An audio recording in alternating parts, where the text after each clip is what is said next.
자, 이 시간은 에스라서 말씀에 대한 개관들입니다. 에스라서 말씀은요, 에스라가 누구인지부터 먼저 아셔야 되고, 그 다음에 그 역사적 배경에 대해서 우리가 조금 알아야 그 내용들을 이해하는데 별 어려움이 없습니다. 지금까지는 그 전에 그 역대하까지죠. 역대하까지의 내용은 그냥 역사가 쭉 이렇게 진행이 되어 왔으니까, 뭐 왕들도 있고 나라도 있고, 그러니까 그 대하는데 별 어려움이 없었을 텐데, 물론 일부는 어려움이 있습니다. 대하는데 별 어려움이 없었을 텐데, 어디가 카메라를 가리고 저게 오늘 처음으로 찍고 있는데, 자, 아무튼 별 어려움이 없었을 텐데, 이제는요, 이것도 물론 역사서는 역사서입니다. 역사 안에 들어있기는 한데요, 어떤 부분에 대한 이야기냐면 포로 시대입니다. 그러니까 나라가 망했습니다. 나라가 망했는데 오늘은 그 망해가는 과정과 그 다음에 하나님은 어떻게 해서 이걸 회복을 시키시는가 라는 부분을 조금은 신앙적인 관점에서 우리가 바라보려고 합니다. 단지 역사만 알면 뭐 무슨 의미가 있겠습니까? 이스라엘은 우리나라도 아니고 사실은. 그죠? 그러니까 우리 가운데서 하나님은 과연 우리가 하나님을 섬길 때 어떻게 우리를 이끄시고 또 우리 안에서 어떤 회복을 주시려고 하는가, 그 다음에 우리에게 과연 회복을 주실 때는 무엇을 회복시키려고 하나님은 은혜를 주시는가 라는 부분에 대한 얘기를 하나씩 하나씩 천천히 살펴보려고 하는 것입니다. 자, 에스라는요, 이름의 뜻은 여호와가 도우신다 라는 뜻입니다. 에스라의 뜻이 뭐라고요? 여호와가 도우신다 라는 뜻입니다.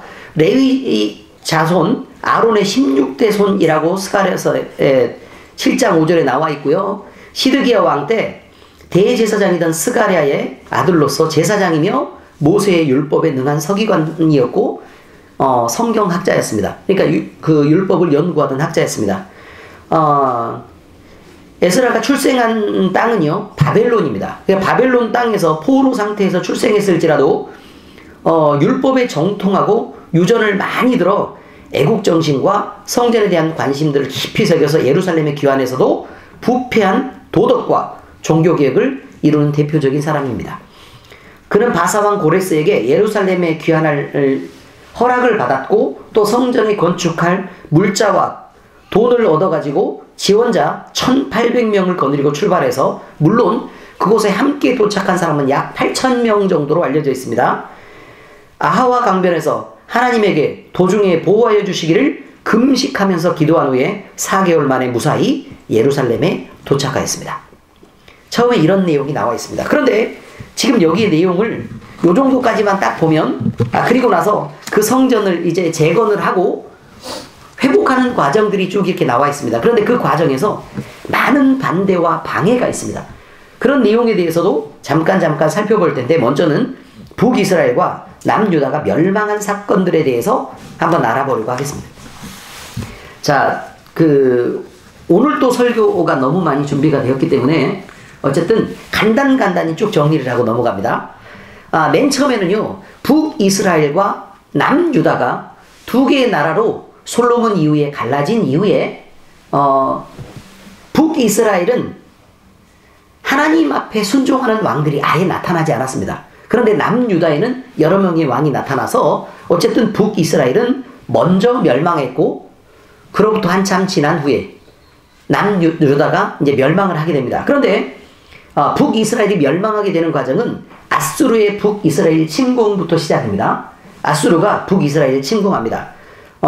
그 시기는 BC 735년 정도 되는데요. 아수르 왕 디글랏이 이스라엘을 침공해서 아수르의 영토 확장 정책을 벌이고 게데스, 그 다음에 길르앗, 갈릴리 등에서 여러 가지 전쟁과 전투가 벌어집니다. 그런데 그 결과 여러 지역의 북이스라엘 땅을 빼앗고 백성들을 잡아가게 됩니다. 그래서 아수르의 디글랏이 호세아가 반역하여 베가를 죽이고 결국 왕이 되는 그 시점까지 쭉 이렇게 이어지는 전쟁의 역사를 나타내게 됩니다. 그런데 간단하게 이 전쟁은 원인이 그렇습니다. 원인이 유다 왕 아하스의 긴급 구원 요청에 의해 아수르 왕 디글랏빌레셀이 군대를 이끌고 이스라엘로 진출하였습니다. 그러니까 북이스라엘이 있고 남유다가 있습니다. 그런데 북이스라엘이 계속 공포스럽게 남유다를 압박하자 멀리 아수르에 있는 군대를 요청을 해가지고 얘를 좀 쳐주세요 라고 네, 돈을 보냈습니다. 그러니까 이 군대가 와가지고 얘를 쳐서 북이스라엘을 멸망시켜버린다, 그런 의미입니다. 아하스는 친아수르 노선을 고집하고 있었고, 이스라엘은 아람과 동맹해서 아수르를 치고자 했던 것입니다. 자, 그런데 아수르군이 먼저 지중해 연안의 블레셋을 공격해서 여러 성을 점령하고 이스라엘로 쭉 진군해 와가지고 갈릴리 지역까지 정복하면서 포로를 많이 잡아갔습니다. 어쨌든 전투의 결과 결국 여러 성을 점령해 나갔고, 그 다음에 아하스는 친아수르 노선을 계속해서 고집하고 있습니다. 그러니까 아수르에게 의지했다, 이런 말입니다. 그래서 아수르에 의해서 북이스라엘이 결국 멸망하게 되는데요. 여기는 이런 내용이 들어있습니다. 원인은 유다왕 아하스의 구원 요청에 의해서 팔레스타인을 침공하게 됐다 그랬죠. 그죠? 자, 그랬는데 이집트 사람들이 아수르의 디글랏빌레셋 3세에 의해서 지배된 이스라엘 사람들의 반란을 조작했습니다. 무슨 뜻이냐면 애굽 사람들이 점점 강성해지기 시작하는 거예요. 아수르도 있는데 이스라엘 사이에 끼고 그 위쪽에, 그 동편 위쪽에는 아수르가 있었고, 그 다음에 이집트 땅이 맨 아래쪽에 애굽이 있죠. 그죠? 자, 그런데 얘네들이 점점 세력이 왕성해지면서 요 사이에 끼어있는 사람들을 점점 이렇게 부추겨서 친애굽 정책을 폐기합니다. 왜냐면 아수르가 계속해서 탄압하고 괴롭혔거든요. 그러니까 겉모습은 그렇습니다. 겉모습은 그래요. 그러니까 이 사람들이 반란을 조장하게 하니까 이스라엘 왕으로 호세아가 즉위하자마자 디그랏빌레셀 3세의 죽음을 계기로 반란을 일으켜버립니다. 북이스라엘이요.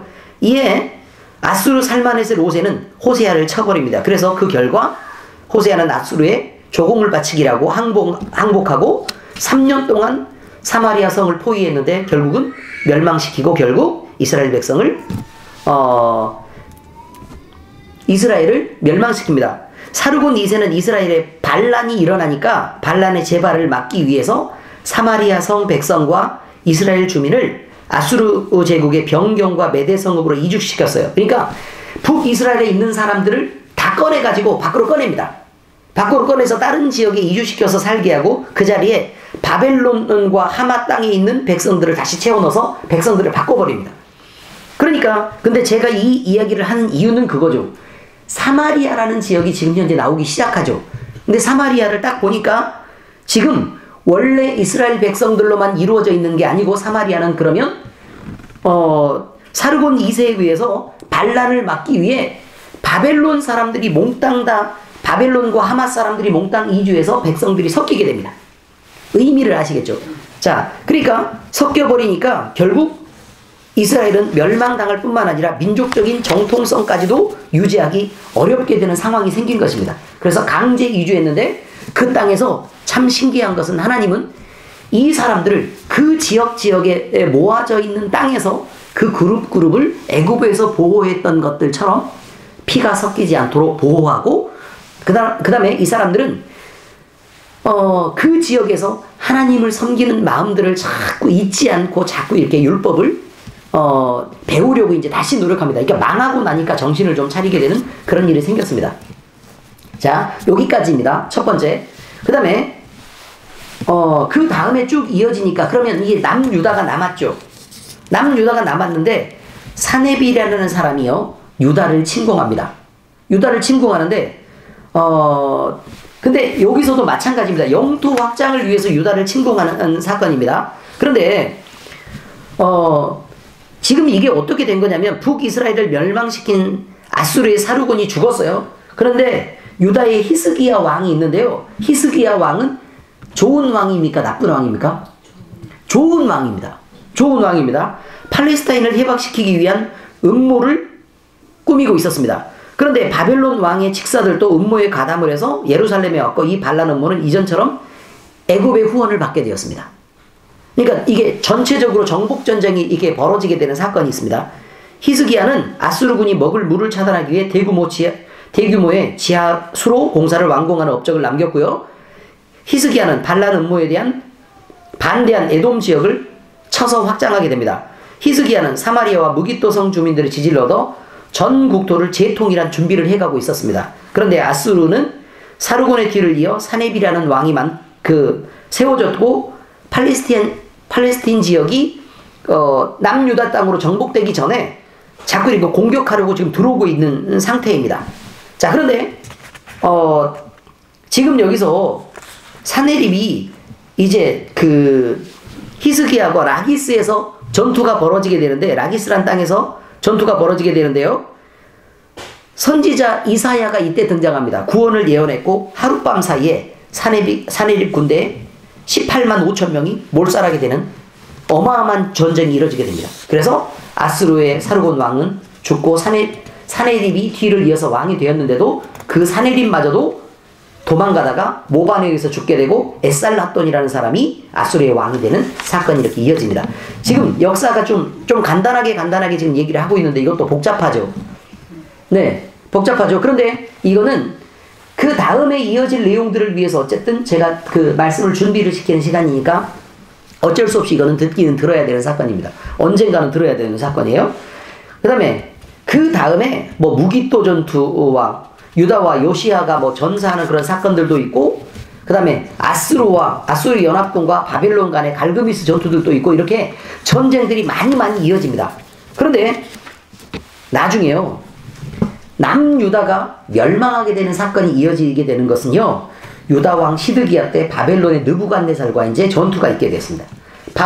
바벨론의 느부갓네살 왕은 애굽의 왕인, 그러니까 자꾸 이집트 사람들이 자꾸 이렇게 부추긴다 그랬죠. 부추긴다 그랬는데 애굽 왕인 느고의 세력을 완전히 말살시켜 버리려고 작정을 합니다. 그래서 애굽 국경까지 점점 이렇게 진출해 가서 커져가고 있었는데요. 근데 사실 느부갓네살이 점점 영토를 확장하게 되는 원래 국력이 그만큼 있지 않았습니다.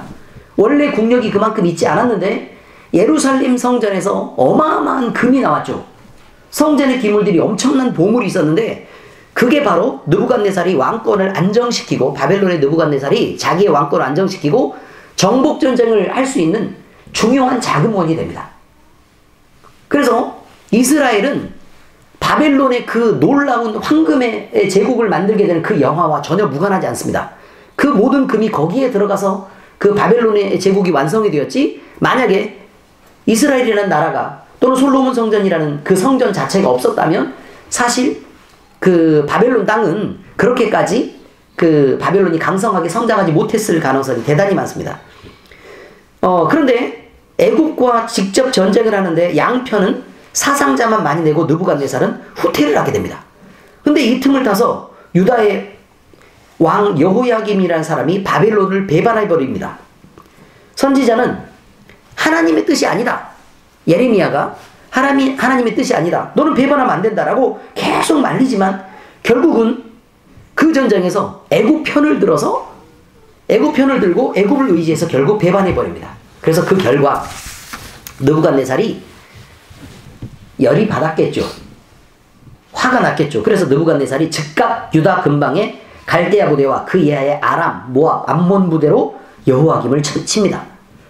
그 후 갈대아 부대로 하여금 유다를 다스리게 했습니다. 끝내 바벨론의 주 부대가 BC 598년 12월에 예루살렘 성에 진입하게 됐고, 그 후 3개월 후 다시 바벨론이 2차 침입을 하게 됩니다. 여호야김은 항복하고 가족, 귀족과 함께 바벨론으로 모두 끌려가 버립니다. 느부갓네살에 의해 시드기야가 유다 왕이 되자 시드기야는 또 애굽의 도움에 의지해서 다시 반역합니다. 그러니까 BC 586년 4월 9일에 예루살렘 성을 다시 함락시켜버리고 유다는 완전히 멸망하게 되고 70년간의 바벨론 포로 생활이 시작되게 됩니다.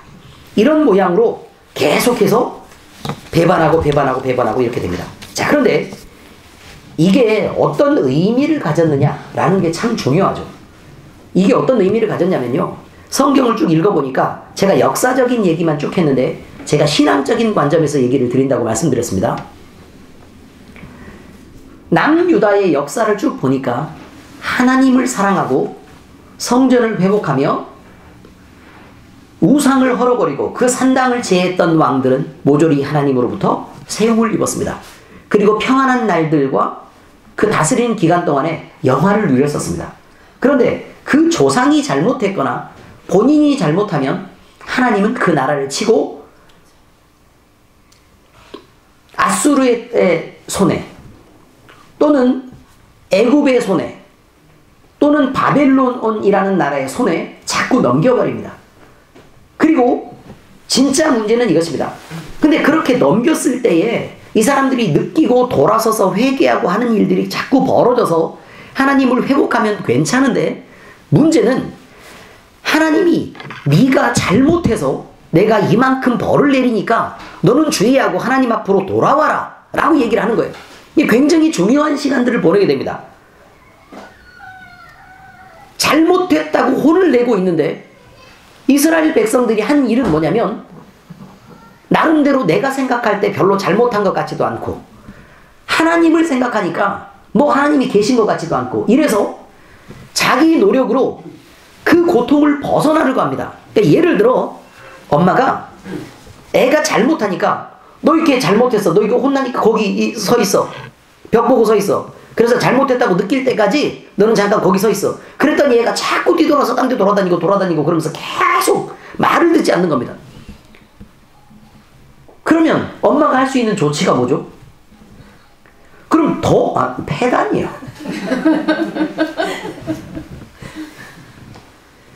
우리 기록에 오래 남는 녹화가 진행이 되고 있습니다. 이승숙 집사님이 자식을 패겠다고 자꾸 얘기를 하고,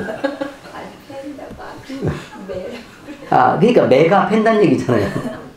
아무튼 그렇게 지금 진행이 되고 있는 상황이었습니다. 정말 큰 문제는 그것입니다. 잘못했습니다. 잘못하면 잘못한 것을 인정을 하고 자기의 행동을 돌이켜야 되는데, 그러지 않고 계속 버티고 자기 나름대로 노력하고 포로로 끌려갔는데 뒤에서 배반하고, 선지자가 나와서 그러지 말라고 얘기하는데도 자꾸 반발하고 반역하고 그렇게 생각합니다. 근데 문제는 그것이었습니다. 왜 그렇게 돌아서서 배반하고 다시 모반을 일으키고 이래가지고 다시 뒤집고 독립하려고 하고 이런 일들을 했냐면, 자기들이 선택된 백성이라고 믿었기 때문입니다. 선택된 백성들은 무조건 하나님이 자기의 편을 들어야 된다고 믿는 것입니다. 그러니까 혼나고 있는데도 하나님이 자기 편이라고 생각하는 거예요. 내가 하나님의 편을 들어야 되는데 하나님이 우리의 편이니까, 하나님은 우리가 어떤 잘못을 해도 하나님은 내 편을 들어야 된다고 믿는 것입니다. 그러니까 얼마나 이 사람들이 하나님 없이 자기가 중심이 되는 신앙생활을 하게 되었느냐 라는 것에 대한 이야기를 얘기하고 있습니다. 역사는 복잡합니다. 그런데 그 원인은 간단합니다. 하나님 편에 섰느냐 그렇지 않았느냐의 얘기만 계속해서 진행이 되고 있는 겁니다.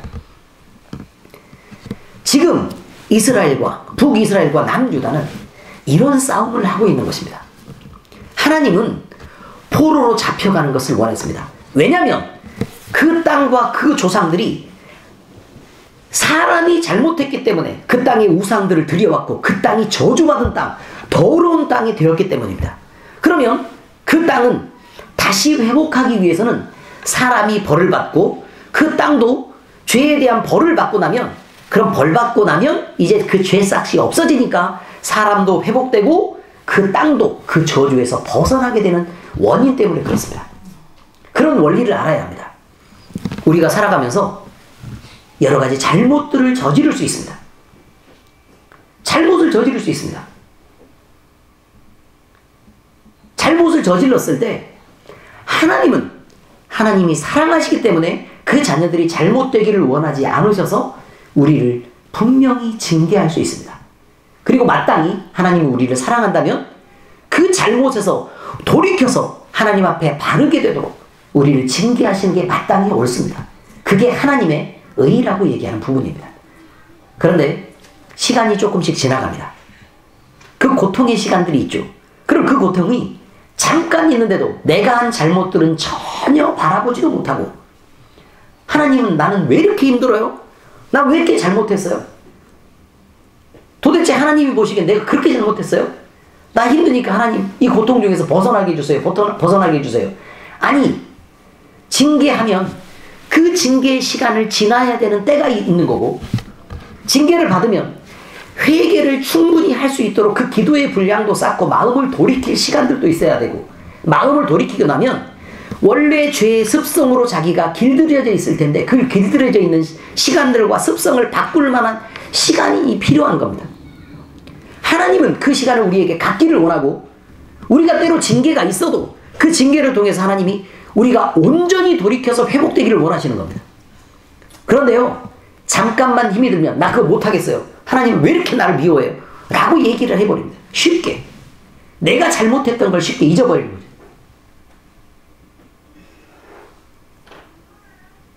우리가 그동안 하나님 외에 다른 것을 섬겼던 시간들, 우리가 예수를 믿는다고 하면서도 우리의 마음을 지키지 못하고 우리에게 주어진 이웃들을 때로 미워하고 내 옳은 것을 인정받기 위해 하나님을 떠나 내가 다른 사람을 괴롭혔던 일들을 하나님은 잊지 않으십니다. 내가 예수를 믿는다고 하면서도 믿는 사람이 믿지 않는 사람보다 더 독한 마음을 품었던 것을 하나님은 그거 잊지 않으십니다. 분명히 그 저주의 마음에서, 그 저주의 몸에서, 그 저주의 땅에서, 그 저주의 기업으로부터 하나님은 돌아서기를 원하십니다. 복을 받기 원하신다, 그 말이에요. 그래서 그 행동을 돌이키고 그 회개의 시간들을 갖기를 원하시는 겁니다. 하나님이 정한 시간은 70년이었습니다. 잊지 않으셔야 합니다. 우리에게 지금 현재 하나님, 도대체 우리 가정은 왜 이렇게 힘이 들어요? 하나님, 나는 이렇게 맨날 기도하는데 왜 우리 가정은 다 같이 예배하는 자리에 모든 식구들이 나오지 않죠? 간단히 말씀드리면요, 내가 하나님 앞에 구별되고 하나님 앞에 성결한 삶을 살지 않아서입니다. 내가 모범이 되거나 내가 내 마음을 지키지 못했던 것들, 그것이 결과로 나타나고 있는 겁니다. 회개하고 돌이킬 시간을 주시려고 하는 겁니다. 이 거룩한 시간들을 마땅히 잘 받아서 여러분들이 훌륭하게 이 일을 견뎌내셔야 합니다. 그것이 하나님을 사랑하는 일이기도 하고, 하나님, 살아계신 하나님이 우리를 통해서 보고 싶어하는 일이기도 합니다. 우리는 회복되어야 되는 위치에 있습니다. 왜냐하면 하나님이 사랑하시는 자이기 때문입니다. 아멘. 자, 그 다음에 이어지는 건 바벨론 포로 생활에서 기환되는 사건들이 있습니다. BC 722년에 아수르에 의해 북왕국 이스라엘이 멸망한 데 이어 약 134년 후에 남왕국 유다가 바벨론에 의해서 결국 멸망하게 되는 이야기를 했습니다. 바벨론은 유다의 패망을 전후로 수차례에 걸쳐 유다 백성을 포로로 삼아 바벨론으로 이주시켰는데, 1차로 여호야김 3년에 다니엘과 왕족 및 귀족 계급 사람들을 쭉 이렇게 끌어갑니다. 그리고 2차로 여호야긴 1년에 여호야긴을 포함한 방백과 군사, 기술자 및 백성들을 끌어가고, 3차로 시드기야 11년에 예루살렘 성을 함락시키고는 왕과 백성들을 끌고 나가서 결국 남은 사람들은 점점 볼품없는 사람들만 점점 남아있게 됩니다. 또한 4차로 BC 581년에 느부갓네살의 시위대장 느부사라단이 남아있던 유다인들을 포로로 잡아갑니다.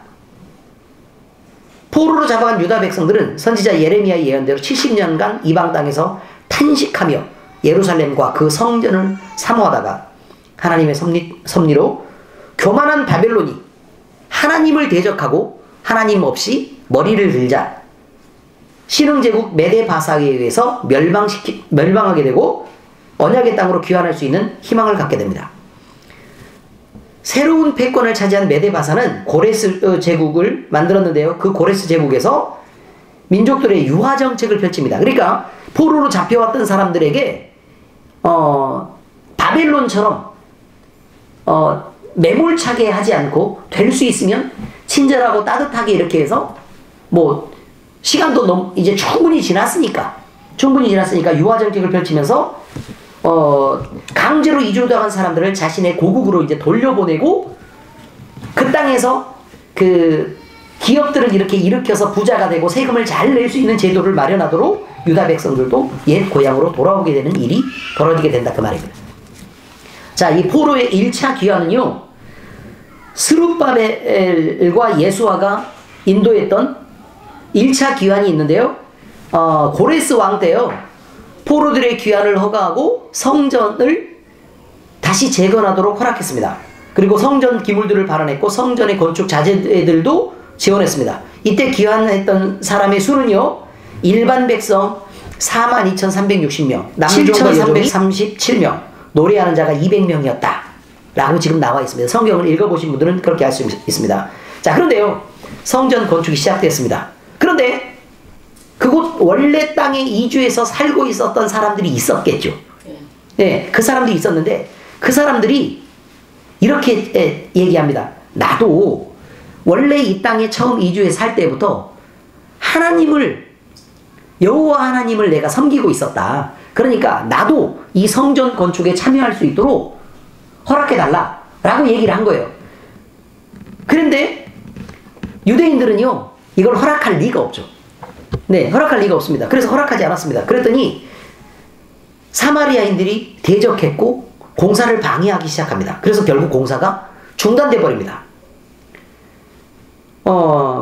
그랬는데 결국은 나중에 성전 공사를 재개하고 결국 완공하게 되었습니다. 어쨌든 1차 포로의 그 여러 가지 사건들이 있었지만 결국 그 여러 가지 조서들이 나중에 발견되고 이게 그러면서 이제 성전 공사가 계속되게 된 것입니다. 자, 그 다음에 포로의 2차 귀환이 있었는데요.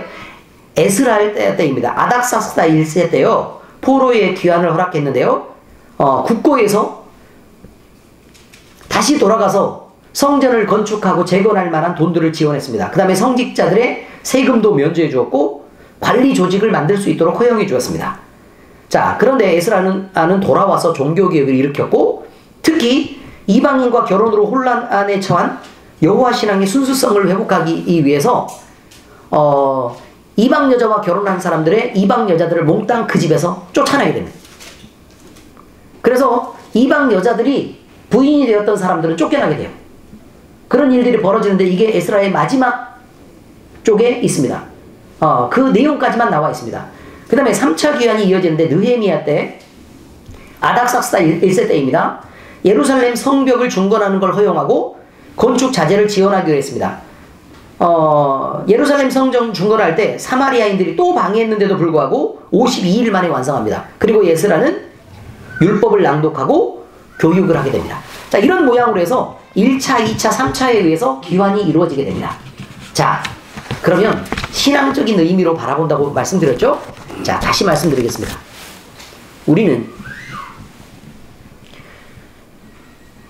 우리가 잘못했던 일로 하나님 앞에 징계를 받을 수 있습니다. 역시 징계를 받을 수 있습니다. 그 시간들이 꽤 길고 고통스러운 시간들이 충분히 지나갈 수 있습니다. 그런데요, 이것이 끝이 아닙니다. 하나님 앞에 우리의 마음을 돌이키고 우리가 하나님 앞에 그 진노의 때를, 그 시간들을 모두 보내고 나면 하나님은 결국 우리를 회복시키시려고 작정합니다. 그래서 나라의 상황들을 바꾸고 결국 우리 주변에 있는 모든 상황들을 하나님이 바꿔내십니다. 우리가 하나님 앞에 우리의 마음을 겸비하고 서면 하나님은 우리가 노력해서 바꾸는 게 아니고 하나님 스스로 그 진노의 시간이 다 됐다고 생각하면 그냥 하나님이 바꾸신다 그 말입니다. 어떤 의미인 줄 아시겠죠? 그런데 이렇게 바꾸는 이유가 있습니다. 이유가 있으면 그 이유는 뭐냐면 우리가 하나님 앞에서 온전하게 믿는 족속으로 하나님의 구원받은 백성으로 온전히 자기 땅에서 하나님을 예배하는 자로 세우기 위해서입니다. 한마디로 우리가 예배할 수 있는 조건과 자격을 가진 자로 세우기 위해 우리의 그 고난의 시간들을 보내기도 하고 또 그 고난의 시간들을 통해서 하나님 앞으로 돌아오게 되는 회개의 시간들이 계속 이어지기도 하는 것입니다. 결국 회복되면 우리에게는 예배가 회복돼야 되고 회복이 되고 있는데 하나님을 바라보는 예배가 온전히 회복되지 않는다면 하나님은 그때를 모르시지 않습니다. 결국 우리에게도 회복이 없습니다. 그걸 생각해야 합니다. 자, 그런데 우리가 예배를 온전히 회복하고 우리 마음의 성전들을 온전히 세워나가려고 할 때 원래 우리를 차지하고 있었던 우리 안에서 주인 노릇하고 있었던 귀신과 사탄의 세력들과 하나님 없이 살았던 그 백성들은 우리에게 야, 나도 도울 테니 나도 하나님 편이라고 믿어줘라 라고 얘기합니다. 그런데 우리의 신앙은 하나님 한 분 외에는 없습니다. 재물과 하나님을 동시에 생각할 수 없습니다. 우리의 삶의 명예야. 하나님을 동시에 생각해서 안 됩니다. 때로는 우리의 행복과 사람이 생각하는 행복과 하나님을 동일시할 수 없습니다. 우리가 반드시 하나님께 예배하기를 원하고 본질적인 회복을 알고 싶다면 우리는 하나님 한 분으로 다른 것과 섞이지 않는 상태에서 예배를 회복하셔야 합니다. 돈 벌기 위해 예배하는 것 옳지 않습니다. 기업이 복받기 위해 하나님 앞에 나오는 것도 옳지 않습니다. 내가 인간적으로 잘 되기 위해, 좋은 대학을 가기 위해, 명예로운 직위를 확보하기 위해 교회에 나오는 거 옳지 않습니다. 예배를 그런 식으로 회복해서는 옳지 않습니다. 하나님은 하나님 한 분을 보게 하시고 그 예배를 온전히 회복하게 하시기 위해서 우리를 고난의 시간들을 보내기도 하시고 또 다시 그 포로의 생활에서 귀환시키기도 하고 이스라엘 백성다운 백성을 하나님의 자녀다운 자녀로 다시 세우시려고 하시는 것입니다. 우리에게 예배가 온전해질 때 그때 하나님이 우리를 부르신 목적들도 이루어지고 우리에게 예배가 온전히 이루어질 때 우리의 자녀 교육도 바로 될 것이며 우리에게 예배가 온전히 회복될 때 우리의 가정의 구원도 역시 함께 이루어지는 것입니다. 우리에게 다른 목적 말고 하나님을 사랑하는 예배가 온전히 회복될 때만 이런 일들이 벌어져야 됩니다. 잊지 않으시기 바랍니다. 하나님은 우리를 예배하는 자로 세우셨습니다. 그것만 잊지 않으시면 여러분들은 여러분이 기대하고 여러분이 노력하지 않아도 하나님의 뜻대로 바르게 하나님 앞에서 세워지실 것입니다. 그리고 그것이 복이고 그것이 행복이고 그것이 온전히 우리가 누리는 것들 중 가장 좋은 것이라는 것들을 여러분도 모두 느끼게 되실 것입니다. 우리 교회 모두 이런 일들이 하나님만 사랑하고 하나님을 회복하는 일들, 우리에게 온전한 예배가 회복되는 일들이 여러분 모두에게 그리고 저에게 있기를 예수 그리스도의 이름으로 축원합니다. 기도하시겠습니다. 하나님 아버지, 오늘 우리에게 하나님의 말씀을 주심을 감사를 드립니다. 오늘 우리는 하나님의 사랑받는 백성으로 때로 진노가 있고 때로 어려움을 당하더라도 하나님이 우리를 온전히 사랑하시고 회복시키시기 위한 목적을 갖고 행하시는 것임을 듣고 생각하였습니다. 온 역사를 통해 우리를 감싸시고 이끄시고 인도하시는 하나님이 다윗의 왕국을 영화롭게 하시고 또 남유다와 북이스라엘을 멸망 중에서도 이끄시며 하나님의 예배하는 백성으로 온전히 성전을 회복하게 하신 그 은혜로 우리가 오늘 알고 주님을 영화롭게 하며 하나님의 계명을 지키는 자로 바로 살기를 원하고 주님과 교제하고 하나님을 찬양하며 살기를 원합니다. 온전한 예배가 회복되는 우리 교회, 우리 모든 성도가 되게 하시옵소서. 살아계신 예수 그리스도의 이름으로 기도합니다. 아멘.